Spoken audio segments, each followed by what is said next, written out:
comment faire l'outro de Joyka partie 1. Abonnez-vous si c'est pas fait.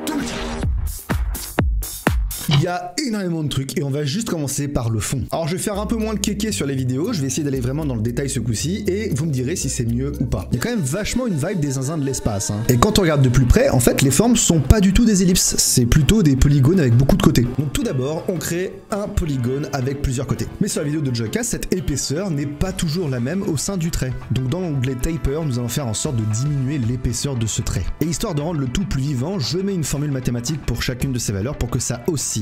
Et ainsi on peut voir que l'épaisseur change en fonction du temps. Et avec l'outil Trim Path, je peux décider de raccourcir ce dessin. Et enfin, pour l'animer, j'anime la valeur de l'offset, à savoir quelque chose qui varie en fonction du temps encore une fois. Et pas trop mal, on a un début de, mais ça s'arrête pas là. On remarque dans la vidéo de Joyka que les mouvements sont pas totalement circulaires. Et de temps en temps, il y a des espèces de petits rejets ou des aberrations qui se créent. C'est là que l'effet CC Glue Gun intervient. Si l'épaisseur de l'effet se rapproche de celui du trait, alors on se rend compte qu'il commence à avoir des petites aberrations qui apparaissent sur les bords. Et pour finir, pour faire en sorte que ça se déplace de façon un petit peu chelou, on va jouer avec le wobble. Si j'augmente la largeur, on remarque que ça commence à avoir une forme plus elliptique que circulaire. Et évidemment, il en va de même pour la hauteur avec l'autre axe. Et pour finir, le wobble speed permet de savoir la vitesse à laquelle ces espèces d'aberrations se créent. Et voilà ce qui se passe quand on met un peu tout ensemble. Donc là, ça commence à se rapprocher vraiment de ce qu'il va y avoir. Mais là, on a l'exemple avec un trait et il en faudrait beaucoup plus pour faire le fond. Sauf que ça, je vais pas m'emmerder à le faire à la mano. Et il y a un autre problème qui s'ajoute à cela, c'est que si jamais l'épaisseur de l'effet CC Glue Gun est trop petit par rapport à la taille de mon cercle, alors il se passe rien. Donc le but du jeu, c'est que quand je duplique ma forme, les différents paramètres que je viens de montrer soient choisis aléatoirement entre différentes valeurs, et grâce à ça, je vais pouvoir copier-coller comme un fou furieux. Et c'est là que les expressions régulières vont être incroyables pour pouvoir nous faciliter ce travail. La deuxième ligne de code me permet de choisir une valeur aléatoire comprise entre 100 et 500. Jusque-là, pas de problème. Mais évidemment, il faut une base pour pouvoir calculer ce nombre random, et ça, c'est ce qu'on appelle la seed. Et donc j'attribue à cette seed la valeur index. Index, c'est le numéro de la couche. C'est comme si je mettais la valeur 1 ici.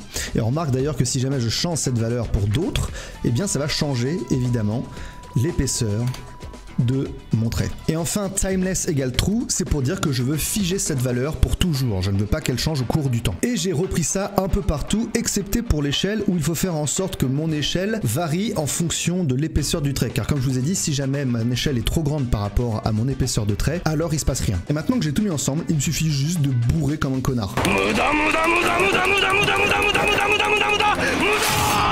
Et voilà le travail, donc mon PC il est en train de mourir, mais au moins ça tourne. Dieu soit loué, il a pas bouclé son animation. On rajoute une petite spirale au centre et tada! Voilà à quoi ça ressemble. Bon alors évidemment c'est pas 100% exactement la même chose que lui, mais ça s'en rapproche quand même pas mal, et il faut jouer je suppose avec les épaisseurs de traits pour pouvoir arranger tout ça. D'ailleurs si le monteur de Joyka passe par là, déjà des bisous à lui, bien joué, et je serais curieux de savoir si je suis complètement à côté de la plaque ou si finalement j'étais pas trop mal. En tout cas voilà pour aujourd'hui, donc dites-moi en commentaire si vous préférez ce format où je détaille vachement plus, ou alors celui où il y a plus de montage, mais où c'est plus divertissant parce que je survole un petit peu comment on fait. Et encore une fois, si vous souhaitez, je donne des cours particuliers. C'était Jijo et à bientôt pour un épisode de démontage. Ciao.